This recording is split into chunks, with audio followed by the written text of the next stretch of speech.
So let's start at the ground level.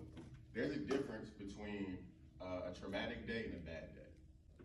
I think many times we could use the two interchangeably, but we could confuse the two a lot of the times. A bad day is a compound on top of each other.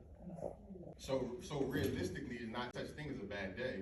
We have bad moments, and then we allow it to carry on for the rest of our day. Now let's talk about what it looked like for a traumatic day. A traumatic day looks like if I'm 6 years old and I'm at a barbecue. I run to my favorite uncle in order to maybe get a hug or him to dap me up. He touched me inappropriately. Example, a lot of us hold on to mistakes. We don't give ourselves grace in the mistakes that we actually make. We start to form identity around the mistakes that we actually make. People start, like if somebody was to remind you of the things that you did in the past, but you are not that person of the past, then it's not their fault for them reminding you, it's your fault for believing the verbal abuse that they put in your life.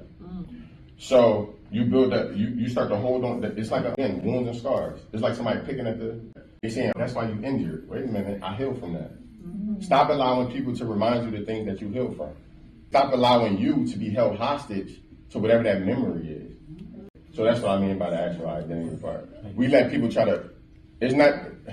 if people want to remember you for the things that you did crazy to them or the things that they didn't like, let me say that, because it's not always crazy. It's just some stuff they just don't like. Let's say they want to hold on to that. At some point, you got to separate your identity of who you are currently from whatever memory they decide they want to hold you to. Sexual disability, they don't know how they're going to get their next meal. I would think this is common sense. Remember, trauma is fight or flight. Right. If it's fight or flight, I don't know what to do, right? My brain is going to do something anyway. So when my brain decides I'm not making a decision on fight or flight, it now gets distracted. Your brain gets distracted. So if I'm somewhere, but I can't focus on presently what I'm going through, then my brain gets distracted, I'm going to do something else. Now we're talking about ADHD. I said, did you ask them why? You asked them about the situations that they just came from, how they grew up. Does any of this matter to you? He said, you know what he said? This was a 78-year-old Jewish man, been doing this for 50 years. He said, I never thought about it like that before.